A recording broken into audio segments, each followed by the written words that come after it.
नमस्कार साथियों, मैं देवेश शुक्ला आप सभी साथियों का स्वागत करता हूं एक बार फिर से आपके अपने YouTube प्लेटफॉर्म एग्जाम घर पर। और हम आज जो है उत्तर प्रदेश का एक जो उत्तर प्रदेश एग्जाम के लिए इम्पोर्टेंट टॉपिक है वो एक नया टॉपिक देखेंगे आज। और वो है उत्तर प्रदेश में शिक्षा, उत्तर प्रदेश का साहित्य और उत्तर प्रदेश से जो प्रकाशित होने वाली पत्र पत्रिकाएं हैं, किसने प्रकाशित की, कब प्रकाशित हुई, इन सब के बारे में आज की क्लास में, आज के टॉपिक पे हम डिस्कस करेंगे। और जो मोस्ट इम्पॉर्टेंट पत्र पत्रिकाएं हैं आपकी शिक्षा से रिलेटेड, जो प्रश्न आपसे एग्जाम में पूछे जाते हैं वो आपको इसमें कवर करेंगे। और ये क्लास जो है आपके लिए बहुत इंपॉर्टेंट होने वाली है।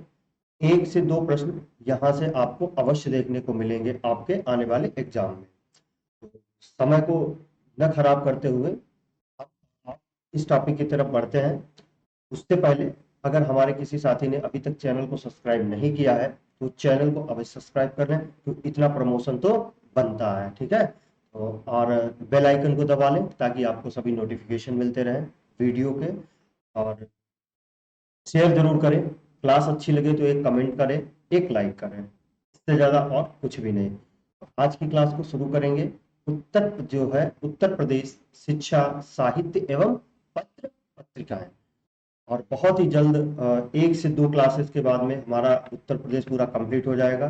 मैंने आपको प्लेलिस्ट बना दी है और आप सभी साथियों को जब भी मन हो तब आप उस पूरी प्लेलिस्ट को देख सकते हैं और अपना उत्तर प्रदेश विशेष रिवीजन कर सकते हैं। लगभग 39 से 40 क्लास हुई होंगी। हर क्लास मान के चलिए आपकी आधा घंटा, कोई तो 25 मिनट की है, कोई 40 मिनट, तो एवरेज ड्यूरेशन मान लीजिए आप आधे घंटे की है। आधे घंटे की है, 40 क्लास का मतलब होता है 20 घंटा।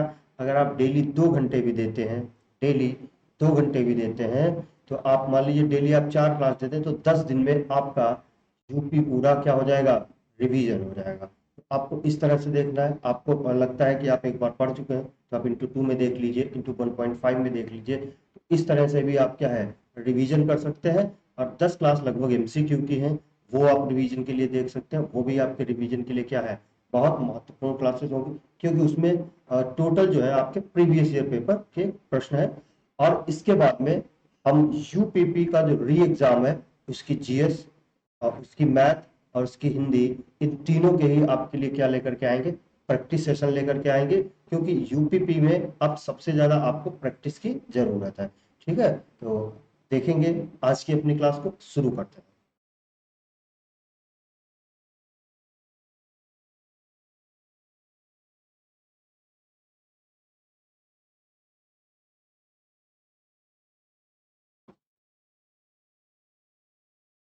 देखिए, पहला पॉइंट है, भारत में भारत में पहली प्रेस पहली प्रेस 1950 में पुर्तगाली 1850 1850 में पुर्तगाली मिशनरियों द्वारा शुरू की गई थी।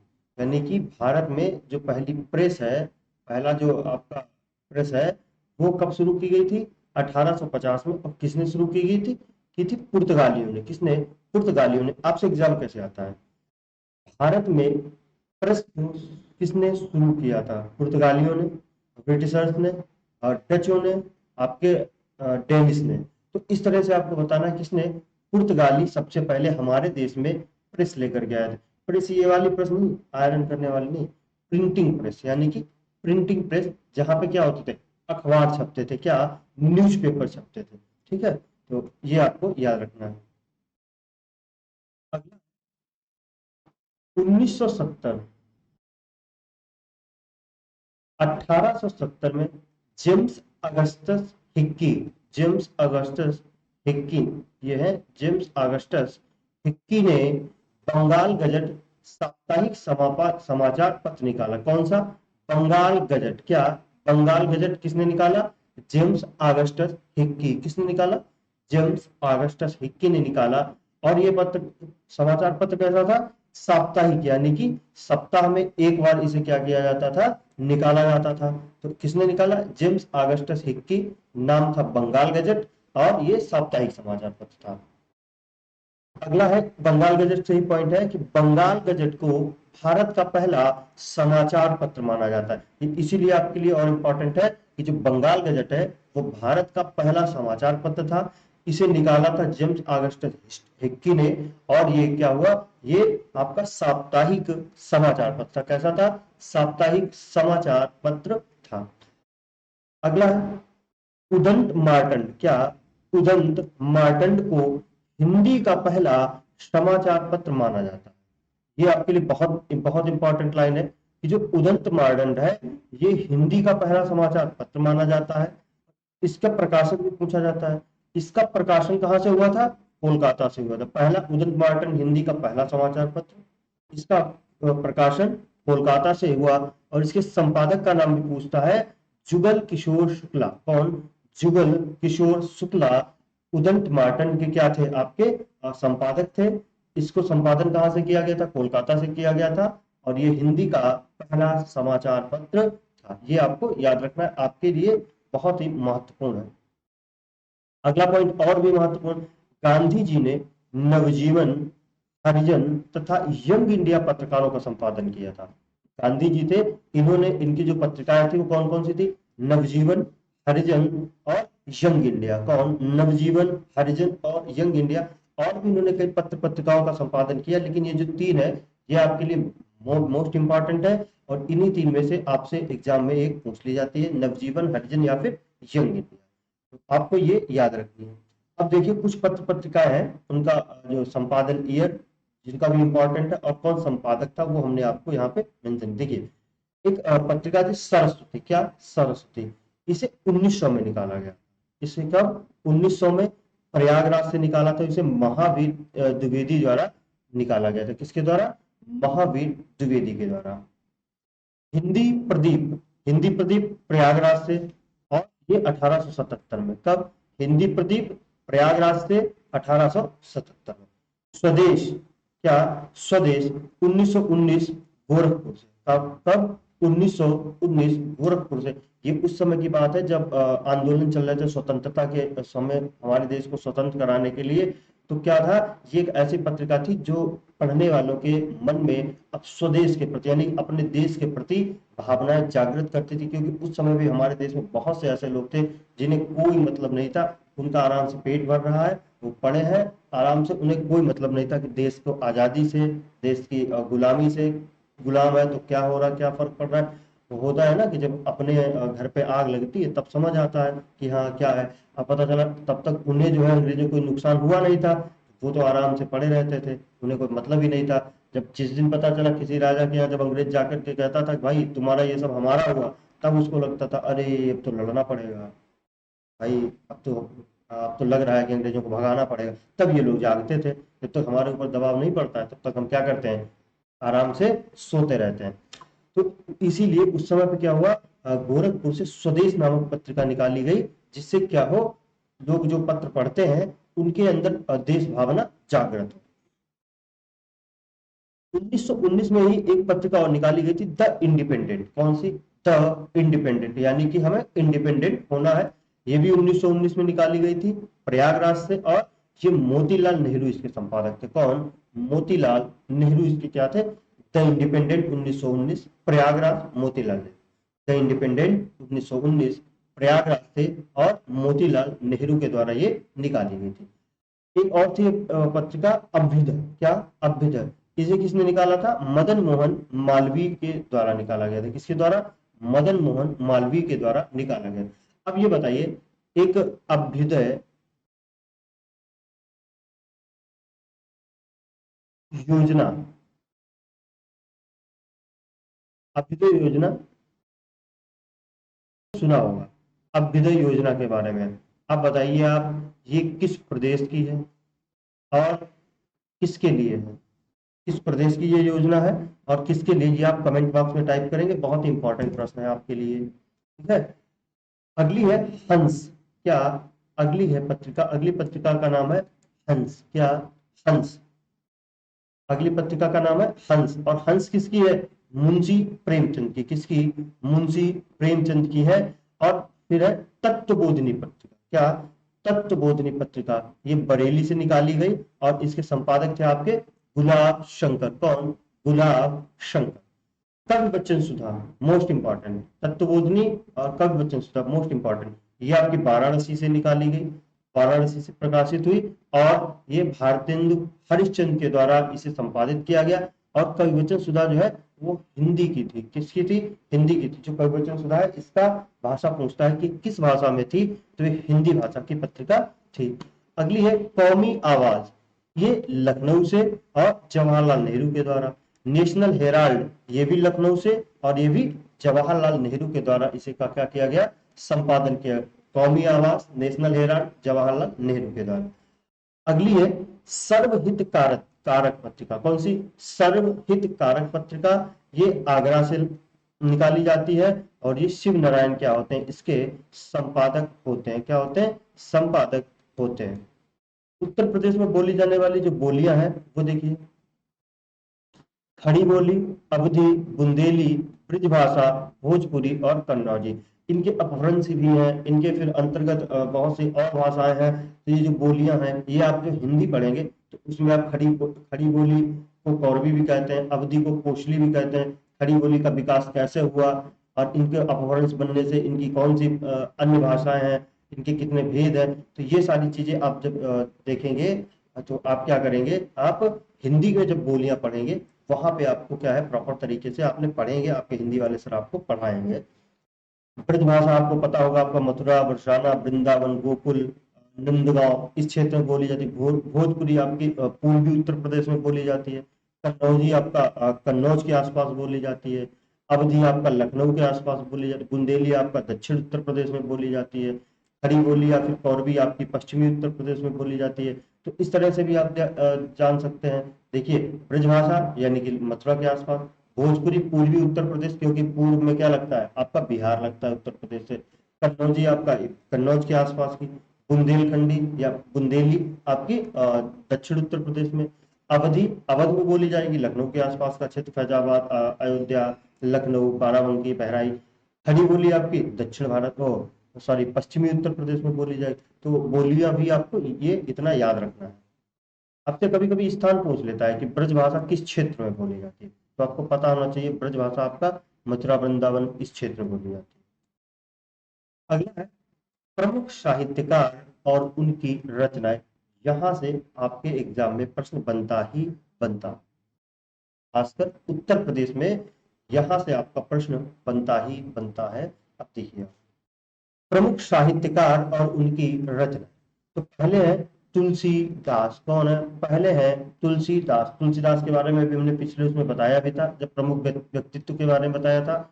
इनकी हमने आपको कुछ रचनाएं भी लिखाई थी, तो इसलिए हमने तुलसीदास बहुत महत्वपूर्ण है, इसलिए हमने इनकी कुछ और रचनाएं ली हुई हैं। जैसे जैसे तुलसीदास ने लिखी है क्या? रामचरितमानस, ये सबको पता है। विनय पत्रिका, गीतावली, दोहावली, और फिर अगली है कृष्ण गीतावली और रामलला नहछु। रामलला नहछु कौन? रामलला नहछु, बरबर रामायण, पार्वती मंगल, जानकी मंगल, वैराग्य संदीपनी, हनुमान बाहु, रामाज्ञा प्रश्न। ये क्या है? तुलसीदास की कुछ प्रमुख क्या है रचनाएं हैं जो आपके एग्जाम में पूछी जाती है। अगला है रामायण की रचना वाल्मीकि के द्वारा संस्कृत भाषा में की।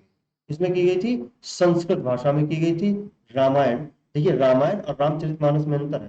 रामचरितमानस जो है आपकी तुलसीदास ने इसकी रचना की है और ये हिंदी अवधी भाषा में लिखी, इसमें अवधी भाषा में लिखी गई। जबकि जो रामायण है वो पूर्णतः संस्कृत में लिखी गई है और वो वाल्मीकि के द्वारा, इसके द्वारा वाल्मीकि के द्वारा लिखी गई, रची गई। ठीक है, तो ये भी आपको याद रखना है। अगले है मलूक दास। मलूक दास ने रतन खान, ज्ञानबोध और सुख सागर, ये किसकी रचना है आपकी? मलूक दास। किसकी? मलूक दास की रचनाएं है रतन खान, ज्ञानबोध और सुख सागर। अगले है मलिक मोहम्मद जायसी। कौन? मलिक मोहम्मद जायसी। इनकी रचनाएं है पद्मावत और आखिरी कलाम। दो जो है ये इनकी बहुत ही महत्वपूर्ण है, पद्मावत और रश खान। वो पद्मावत और आखिरी कलाम। क्या? पद्मावत और आखिरी कलाम इनकी क्या है? महत्वपूर्ण रचनाएं हैं। जो कि आपके एग्जाम में आती हैं।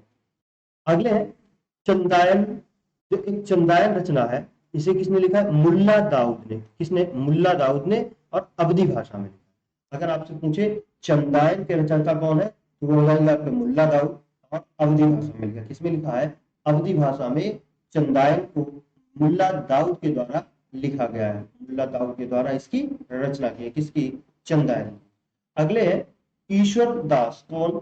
ईश्वर दास। ईश्वर दास की आप देखिए प्रमुख रचना है, वो है भरत मिलाप, अंगद पैज, सत्यवती कथा। क्या? ईश्वर दास के द्वारा भरत मिलाप, अंगद पैज और सत्यवती कथा। भरत मिलाप, अंगद पैज, सत्यवती कथा। अगले रसखान। अगले रसखान। रसखान की प्रेम वाटिका, सुजान रसखान और दान लीला। क्या? प्रेम वाटिका, सुजान रसखान और दान लीला, ये रचना किसकी है? आपकी रसखान की है। ये आपको याद रखनी है। अगले है नरोत्तम दास। कौन?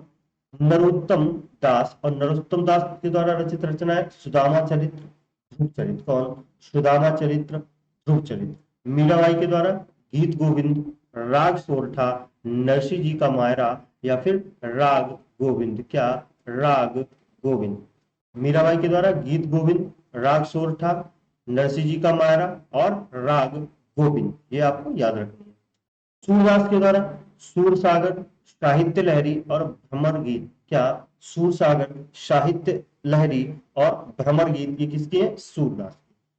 अगला अयोध्या सिंह उपाध्याय। कौन? अयोध्या सिंह उपाध्याय। इनका है प्रिय प्रवास, वैदेही बनवास बनवास, चौके चौपते चौपदे, और एक और है चुगते चौपदे, चुगते चौपदे। ये किसकी है? आपकी अयोध्या सिंह हरिऔध की। चोखे चौपदे, चुगते चौपदे, वैदेही बनवास, प्रिय प्रवास, ये किसकी है? अयोध्या सिंह उपाध्याय की। अगले है मैथिली शरण गुप्त। इनकी रचना है रंग में भंग, भारत भारती, साकेत और यशोधरा। क्या? रंग में भंग, भारत भारती, साकेत और यशोधरा। महावीर प्रसाद द्विवेदी। कौन? महावीर प्रसाद द्विवेदी। इनकी रचना सुमन, काव्य मंजूषा, या फिर कन्या कुंज, कान्य कुब्ज। क्या? कन्या कुंज नहीं है, यह कान्य कुब्ज, ये किसकी है? आपकी महावीर प्रसाद द्विवेदी की रचना है सुमन, काव्य मंजूषा और कान्य। अगला प्रताप नारायण मिश्र। इनकी रचना है प्रेम पुष्पावली, मानस विनोद। क्या? प्रेम पुष्पावली, मानस विनोद, ये किसकी? आपके प्रताप नारायण मिश्र की। सुमित्रा नंदन पंत की रचना देखेंगे युगांत, युगवाणी, काल और बूढ़ा चांद। क्या? युगांत, युगवाणी, काल और बूढ़ा चांद। क्या? काल और बूढ़ा चांद, ये किसकी? आपकी सुमित्रा नंदन पंत की। अगले हैं हरिवंश राय बच्चन, जो कि अमिताभ बच्चन के क्या थे? पिताजी थे। इनकी रचना मधुशाला, मधुबाला और निशा निमंत्रण। मधुशाला, मधुबाला और निशा निमंत्रण, ये किसकी है? आपकी हरिवंश राय बच्चन जी की है। किसकी? हरिवंश राय बच्चन जी की है। Subhadra Kumari Chauhan, most important, Subhadra Kumari Chauhan. इनका है वीरों का कैसा हो बसंत। त्रिधरा, त्रि नहीं, ये त्रिधरा है, ये त्रिधरा है। और मुकुल, ये किसकी है? सुभद्रा कुमारी चौहान की। ये जो वीरों का कैसा हो बसंत, ये मोस्ट इंपॉर्टेंट है, आपके एग्जाम में कई बार आ चुकी है। रामधारी सिंह दिनकर। इनकी देखिए उर्वशी, हुंकार, रश्मिरथी, मोस्ट इंपॉर्टेंट, कुरुक्षेत्र, हारे को हरिनाम, हारे को हरिनाम, नीम के पत्ते और इतिहास के आंसू, ये किसकी है? रामधारी सिंह दिनकर की। उर्वशी, हुंकार, रश्मिरथी, कुरुक्षेत्र, हारे को हरिनाम, नीम के पत्ते और इतिहास के आंसू, ये किसकी है? रामधारी सिंह दिनकर की। आप 2-4 बार इनको पढ़ेंगे तो आपके दिमाग में कहीं ना कहीं फिट हो जाएगा। जयशंकर प्रसाद की देखिए मोस्ट इंपॉर्टेंट, कंकाल, तितली, इरावती, इंद्रजाल, अजातशत्रु, प्रायश्चित, विशाख, स्कंदगुप्त, एक घूंट, ध्रुव स्वामिनी, ये किसकी है? जयशंकर प्रसाद की। एक बार फिर से, कंकाल, तितली, इरावती, इंद्रजाल, अजातशत्रु, प्रायश्चित, विशाख, स्कंदगुप्त, एक घूंट और ध्रुव स्वामी, ये किसकी है? आपकी जयशंकर प्रसाद की। मोस्ट इंपॉर्टेंट, सेवा सदन, गोदान, गबन, रंगभूमि, कर्मभूमि, मंगलसूत्र, परीक्षा, पंच परमेश्वर, नमक का दरोगा, बड़े घर की बेटी, कफन, पूस की रात, शतरंज के खिलाड़ी, बुद्धि काकी, मानसरोवर, ईदगाह, ठाकुर का कुआं, प्रेम पचीसी, दो बैलों की जोड़ी। अगर आपने कहानी पढ़ी हो दो बैलों की जोड़ी तो आप बताइएगा, मैंने पढ़ी है इनकी। दो बैल शायद कक्षा 3 या 4 की हिंदी की बुक में थी। सुहाग की साड़ी, ये किसकी है? ये आपके हैं इतनी प्रेमचंद की।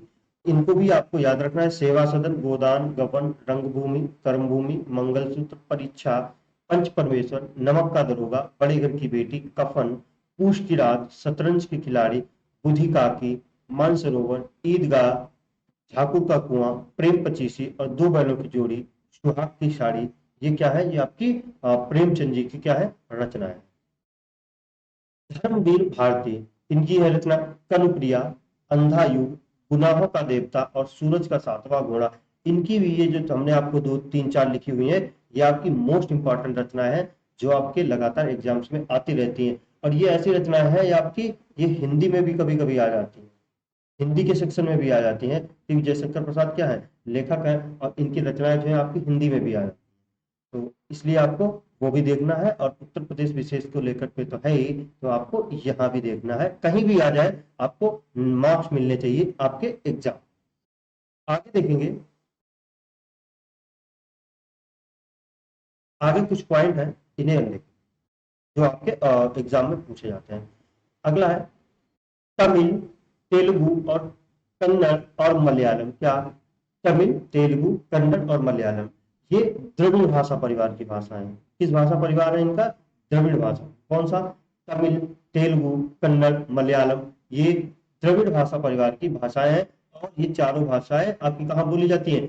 दक्षिण भारत में। कहाँ बोली जाती है? आपकी दक्षिण भारत में। अगला पॉइंट, भारत में सर्वाधिक बोले जाने वाली भाषा हिंदी है, यानी कि भारत देश में सर्वाधिक बोली जाने वाली जो भाषा है वो आपकी हिंदी है। कौन सी है? हिंदी है। अगला है पाली भाषा को सबसे पुरानी प्राकृत भी कहते हैं। पाली जो भाषा है इसे सब पुरानी क्या कहते हैं? प्राकृत, यानी कि पाली भाषा का जो उदय है वो प्राकृत से हुआ। किससे हुआ है? प्राकृत भाषा से हुआ है। इसीलिए प्राकृत भाषा जो है उसी से या फिर ये कह सकते हैं कि जो पाली भाषा है वो क्या है? सबसे पुरानी प्राकृत है। ठीक है। अगला पॉइंट, राजभाषा आयोग का गठन 1955 में किया गया। कब किया गया? 1955 में क्या किया गया? राजभाषा आयोग का गठन किया। अगला पॉइंट, संस्कृत को हिंदी की आदि जननी कहा जाए, या फिर जननी, यानी कि संस्कृत जो है, हिंदी की उत्पत्ति आपकी संस्कृत से ही हुई है। संस्कृत को हिंदी की जननी कहा जाता है। खड़ी बोली हिंदी के प्रथम कवि अमीर खुसरो है। कौन है? अमीर खुसरो को खड़ी बोली का क्या माना जाता है? जनक माना जाता है। आपको हिस्ट्री में भी पढ़ाया, अमीर खुसरो पढ़ाया, तब भी पढ़ाया, यहाँ पे एक बार फिर पढ़ाया, तो अब आपको क्या है? याद हो जाना चाहिए। उत्तर प्रदेश में राजकीय कार्यों में हिंदी भाषा का प्रयोग किया जाता है। उत्तर प्रदेश में जो राजकीय कार्य होते हैं उसमें किस भाषा का प्रयोग किया जाता है? हिंदी भाषा का प्रयोग किया जाता है। अब देखेंगे उत्तर प्रदेश की शिक्षा। उत्तर प्रदेश में शिक्षा, उत्तर प्रदेश में प्रारंभिक शिक्षा। हंटर आयोग का गठन 1882 में किया गया। आपसे पूछता है हंटर आयोग का गठन कब हुआ था? 1882, आपको याद रखना। प्रदेश के प्रदेश को 17 शिक्षा मंडलों में विभाजित किया गया, यानी कि उत्तर प्रदेश राज्य को 17 शिक्षा मंडलों में विभाजित किया गया। अगला पॉइंट, 25 जुलाई 1972 में उत्तर प्रदेश बेसिक शिक्षा परिषद का गठन किया गया। अगर आपसे पूछे उत्तर प्रदेश बेसिक शिक्षा परिषद का गठन कब किया गया, तो आपको बताना है 25 जुलाई 1972। इतनी ही लाइन आपको याद करनी है। उत्तर प्रदेश बेसिक शिक्षा परिषद का गठन कब हुआ? 1972 में हुआ, 25 जुलाई को हुआ। अगला, कस्तूरबा गांधी योजना 2007 से सर्व शिक्षा अभियान में सम्मिलित किया गया, यानी कि कस्तूरबा गांधी योजना जो है सर्व शिक्षा अभियान के अंतर्गत क्या है? कस्तूरबा गांधी योजना है, 2007 से क्या है? चलती आ रही है। अगला पॉइंट, जुलाई 2011 में राज्य सरकार द्वारा शिक्षा का अधिकार अधिनियम 2009 लागू किया गया। 2011 से उत्तर प्रदेश राज्य में शिक्षा का अधिकार अधिनियम, जिसे हम क्या कहते हैं, RTE, right to education act, जो है कब लागू हुआ? जो अधिनियम 2009 में आया था और ये लागू होता है उत्तर प्रदेश राज्य में 2011 से। इसके अंतर्गत क्या है, जो कमजोर बालक है उनको क्या है, निःशुल्क शिक्षा की व्यवस्था की गई है। और जो शिक्षा है इसके जो है आपका संवैधानिक अधिकार बनाया गया है, क्योंकि इसे संविधान में अमेंडमेंट करके जोड़ा गया और इसे क्या बनाया गया, संवैधानिक अधिकार बनाया गया। अगर आपके माता पिता आपको शिक्षा नहीं दिलवाते हैं, आपका स्कूल में एडमिशन नहीं कर पाते, तो आप उनके ऊपर क्या कर सकते हैं, कार्रवाई कर सकते हैं। और पहले तो गवर्नमेंट ने ऑलरेडी क्या है, 14 साल तक के बच्चों के लिए क्या है, पूरी शिक्षा क्या कर दी है, फ्री कर दी है। अगला है, वर्तमान में प्रत्येक 1 किलोमीटर पर और 300 की जनसंख्या पर एक प्राथमिक विद्यालय तथा प्रत्येक किलोमीटर की दूरी और 800 की जनसंख्या पर उच्च प्राथमिक विद्यालय खोले जाने की व्यवस्था है उत्तर प्रदेश। 1 किलोमीटर 300 जनसंख्या प्राथमिक विद्यालय, 1 किलोमीटर 800 की जनसंख्या आपका प्राथमिक उच्च प्राथमिक विद्यालय होना चाहिए। ये इस तरह के जो प्रश्न है ये आपके जैसे आपका सुपर टेट हो गया, इन सब में आने की ज्यादा संभावना है। कुछ ऑपरेशन है, मतलब कुछ कार्यक्रम है जो चलाए जा रहे हैं शिक्षा को लेकर के। निपुण भारत अभियान, ऑपरेशन कायाकल्प, स्कूल चलो अभियान, सर्व शिक्षा अभियान और प्राथमिक शिक्षा से संबंधित, ये क्या है, सब प्राथमिक शिक्षा से संबंधित कार्यक्रम है, जिससे कि सभी बच्चों को स्कूल लाया जा सके, उन्हें शिक्षा दी जा सके या फिर उन्हें ये कहिए साक्षर किया जा सके। आगे आगे देखेंगे, 1947 में उत्तर प्रदेश की राजभाषा के रूप में हिंदी को घोषित किया गया। उत्तर प्रदेश की राजभाषा हिंदी कब बनी? 1947 में। आपको याद रखना है, उत्तर प्रदेश की राजभाषा हिंदी कब स्वीकार की गई? 1947। अगला है, 26 जनवरी 1968 को प्रदेश के सभी कार्यालय में राजभाषा हिंदी को अनिवार्य कर दिया। राजभाषा स्वीकार की गई 1947 में और 1968 यानी कि 1968 में सभी कार्यालयों में राजभाषा को क्या कर दिया गया? अनिवार्य कर दिया गया, अनिवार्य कर दिया गया। ठीक है। 1989 में उर्दू को राज्य की द्वितीय राजभाषा घोषित किया। ये भी आपके लिए बहुत इंपॉर्टेंट है। अक्सर आपके एग्जाम में देखा जाता है कि उर्दू को किस वर्ष द्वितीय राजभाषा घोषित किया गया, तो वो है आपका 1989। क्या? 1989। उत्तर प्रदेश हिंदी संस्थान की स्थापना 30 दिसंबर 1976। उत्तर प्रदेश हिंदी संस्थान की स्थापना आपकी 30 दिसंबर 1976 को की गई, ये आपको याद रखना है, ये भी आपके लिए इंपॉर्टेंट है। उत्तर प्रदेश हिंदी संस्थान का मुख्यालय लखनऊ में है। यह उत्तर प्रदेश के भाषा विभाग के अधीन आता है। उत्तर प्रदेश का जो भाषा विभाग है उसके अधीन कौन आता है? आपका हिंदी संस्थान। उत्तर प्रदेश हिंदी संस्थान भाषा विभाग के अधीन आता है और इसका मुख्यालय आपका कहाँ पे है? लखनऊ। अगला पॉइंट है, राज्य में कोठारी आयोग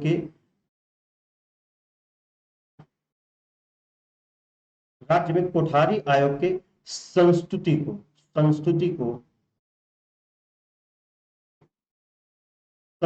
को वर्ष 1968 में लागू किया गया, जिसके अनुसार राज्य में त्रिस्तरीय शिक्षा व्यवस्था को लागू किया गया। पहला था आपका प्राथमिक और माध्यमिक और उच्च स्तरों पर लागू किया गया। और वर्तमान में आपका क्या है? वर्तमान में आपका क्या है? राज्य कोठारी आयोग लागू है और इसके बाद में जो हमारी नई शिक्षा नीति आई है वो लागू की गई है वर्तमान में। तो राज्य कोठारी आयोग की जो संस्तुतियां थी वो अब लागू नहीं है और हमारे यहाँ पे जो नई शिक्षा नीति आई थी वो लागू की गई है। और जो नई शिक्षा नीति है आपकी, जिसे हम क्या कहते हैं? NEP। क्या कहते हैं? NEP यानी कि न्यू एजुकेशन पॉलिसी। इसके बारे में हम आपको एक कंप्लीट क्लास देंगे, इसमें बताएंगे इसमें क्या क्या चीजें हैं। आगे देखिए, अगला है उत्तर प्रदेश के राजकीय विश्वविद्यालय। उत्तर प्रदेश के कुछ जो विश्वविद्यालय हैं जो आपसे पूछे जाते हैं एग्जाम में कि ये कहाँ पर है या इनकी स्थापना कब हुई थी, तो वो आपको याद रखने हैं। कुछ एक है, उन्हें आप याद कर लीजिए। लखनऊ विश्वविद्यालय यानी कि लखनऊ यूनिवर्सिटी, ये कहाँ स्थापित है? लखनऊ में स्थापित है और इसकी स्थापना हुई 1921 में। कब हुई? 1921 में। डॉक्टर भीमराव अंबेडकर विश्वविद्यालय, ये आपका आगरा में है और 1927 में इसकी क्या होती है? स्थापना होती है। पंडित दीनदयाल उपाध्याय विश्वविद्यालय, ये आपका गोरखपुर में, कहाँ पे है? पंडित दीनदयाल उपाध्याय विश्वविद्यालय आपका गोरखपुर में।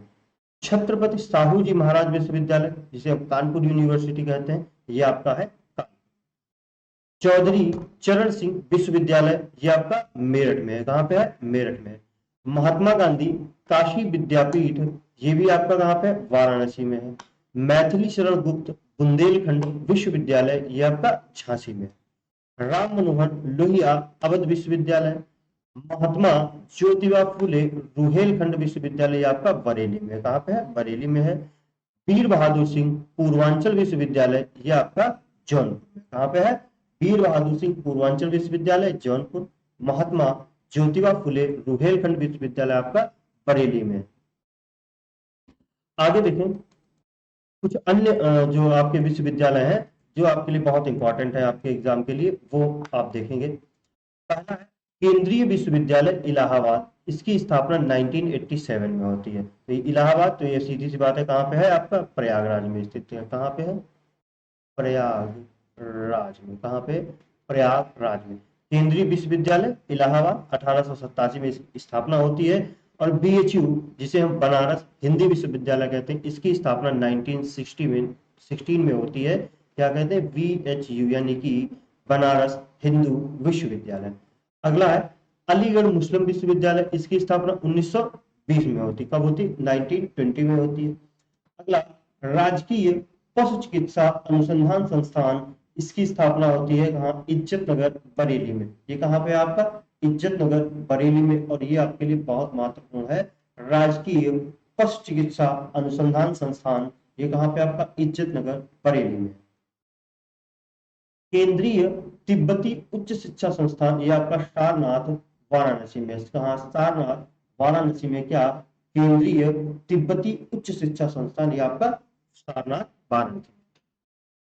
अगला राजर्षि पुरुषोत्तम दास टंडन मुक्त विश्वविद्यालय, इसकी स्थापना 1999 में की गई थी। कब की गई थी? 1999 में की गई थी। डॉक्टर शकुंतला मिश्रा राष्ट्रीय पुनर्वास विश्वविद्यालय, ये आपका लखनऊ में है और इसकी स्थापना 2009 में। जननायक चंद्रशेखर विश्वविद्यालय, ये आपका बलिया में है। कहाँ पर है? बलिया में है। तो इसको भी आप याद रखें। आगे देखेंगे कुछ अन्य इंस्टीट्यूट या फिर आपके कृषि विश्वविद्यालय हैं जो बहुत महत्वपूर्ण, वो हमने आपके लिए लिखे हैं। और इतने ही है, आपको इतने याद करने, घबराए नहीं, यहीं से आपका एक प्रश्न जरूर बनेगा। दयाल बाग एजुकेशनल इंस्टीट्यूट आगरा में है। कहाँ पे है? आगरा में है। संजय गांधी स्नातकोत्तर आयुर्विज्ञान संस्थान लखनऊ में है।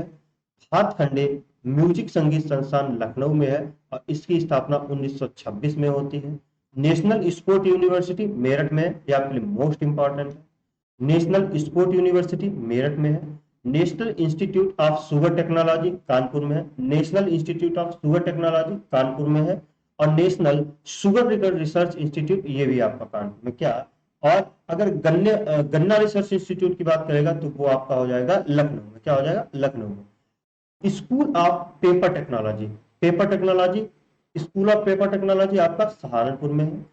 चंद्रशेखर आजाद कृषि एवं प्रौद्योगिकी विश्वविद्यालय, ये भी आपका कहाँ पे है? कानपुर। कहाँ पे है? कृषि एवं प्रौद्योगिकी विश्वविद्यालय। कौन सा? चंद्रशेखर आजाद कृषि एवं प्रौद्योगिकी विश्वविद्यालय आपका कहाँ पे है? कानपुर। अगला है आचार्य नरेंद्र देव एवं प्रौद्योगिकी विश्वविद्यालय, ये आपका फैजाबाद में। कहाँ पे है? फैजाबाद में है। सरदार वल्लभ भाई पटेल कृषि विश्वविद्यालय, ये आपका मेरठ में है।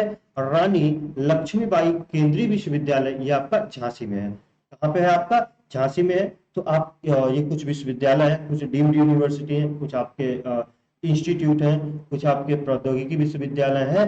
तो ये है, ये आप इनको याद रखेंगे और आपके एग्जाम में हम आपको विश्वास दिलाते हैं, ये जो हमारी आज की क्लास हुई है 30 से 40 मिनट की, यहाँ से आपको 1 से 2 प्रश्न हर एक एग्जाम में आपको देखने को अवश्य मिलेंगे।